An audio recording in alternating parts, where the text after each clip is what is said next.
Hi YouTube, and welcome to Chino Does Stuff. Today I'm going to continue my series on Microsoft PowerApps, and in this video we're going to look at the using variables inside of your app.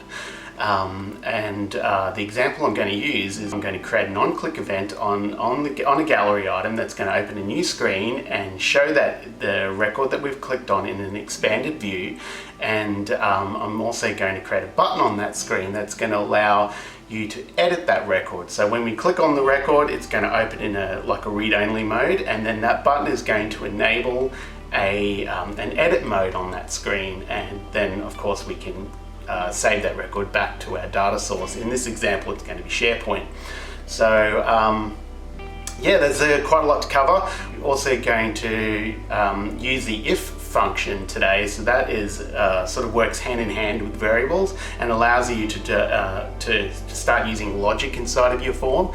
Extremely useful, and you're probably going to use this in every single Power App that you're going to build from now on. So yep. This is a pretty important episode today, so hey, let's stop talking about it and let's get started. Alright, so here's our app, and just to save a bit of time, I have already dropped a gallery onto the page and connected that to a SharePoint list. So first thing we want to do here is we want to create a new screen. So let's create a blank screen and let's put a couple of text controls down.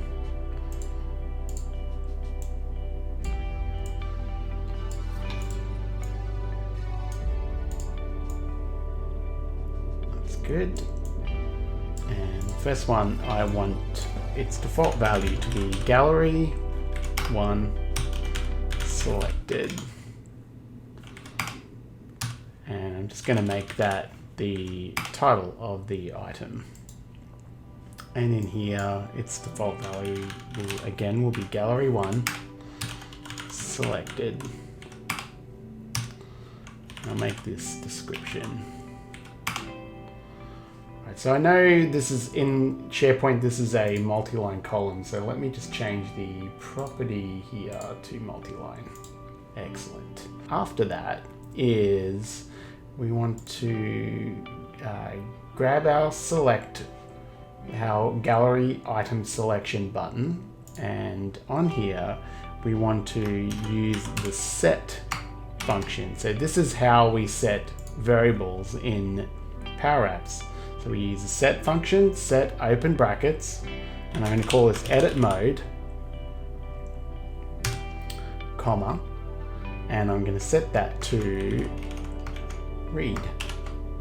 So I'm just going to pass a string value. I'm going to set edit mode, and I'm going to set that to equal read.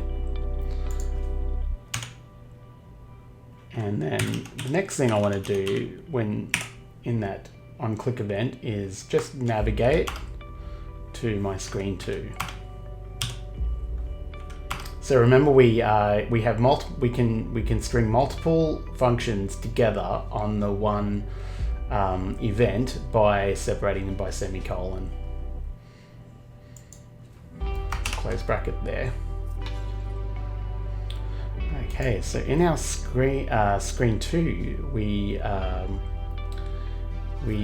want to drop let's drop a edit icon down. Now this edit icon, we're going to set that same variable, and we're going to set it to the value to equal the value edit. That's all we're going to do there. And the last thing we need to do is we need to implement some logic here. So what we want to happen is when our variable that we are setting, when that variable equals read, we want the display mode on these fields to be view, or like a read-only view. And when the variable edit mode is not equal to read, then we want them to be in edit mode. So we do that by let me select the first field and go down to the display mode property. We want to remove that, and we're going to use the if function. So the if function is how we implement logic inside of our Power App. So first we want to do is do our logical test. So we're going to look at our edit mode variable. So if edit mode, when edit mode equals read, our second parameter will be the true. So if that logical expression returns back true, this is what we want to do. So we want to return back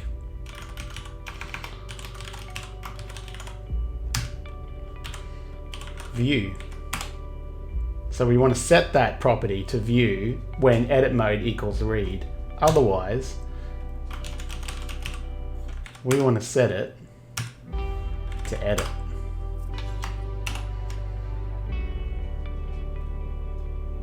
We want to do exactly the same thing for this field. So go down to the display mode property on that field.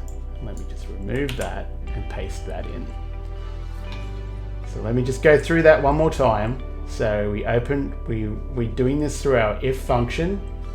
First is our logical test. So if our read mode variable equals read, we want to return back to the property, or we want to set that property to be equal to view. Otherwise, we're going to set it to edit. Okay, let's have a quick look at that.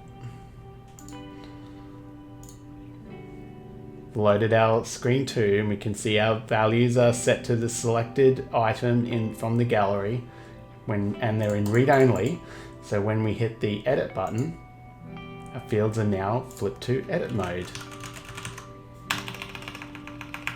So let's just quickly simulate a save here as well. So I'm going to set a save button. Now I won't bother wiring this up to an actual save command, but we can have a look at how these fields will work if I was doing that. So on select of this button, imagine I've got a patch command here that saves it to SharePoint, and then after that I would set that variable again, edit mode, back to read.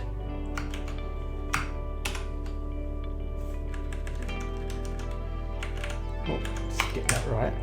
So after I've saved it back to SharePoint, I'm going to set that variable back to read. So let's have a look how that works. Click save, and now they've gone back to read only. So you can see all I'm doing here is setting that variable to equal read or edit, and our fields are flipping back and forward to read mode and view mode. When these fields are in read mode, we want to have the option to be able to edit our fields or edit our record.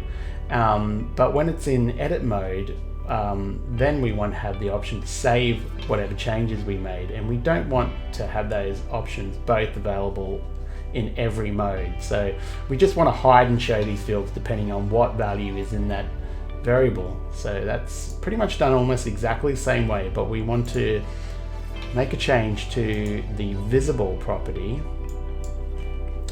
and we can see visible expects a true or false. So we use the if function again. So we're looking for edit mode equals view read, because that's the value I'm using. If edit mode equals read, then I want to show the edit button. Otherwise, I don't want to show it. Okay, so we want to do exactly the same for the save icon. So under the visible property, we want to use another if statement. So if edit mode variable equals read, then we don't want to show this, otherwise we do. Let's go back to our gallery. Let's play our app.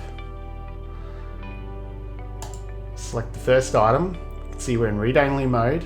Let's click the edit icon. Now we can make a change. Click save. We've saved to SharePoint, and now our form's back into read.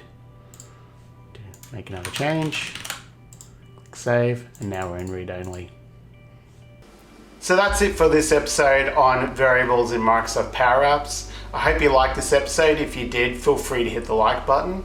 Subscribe if you want to keep up to date with more content on this channel, and feel free to leave comments in the comments section below.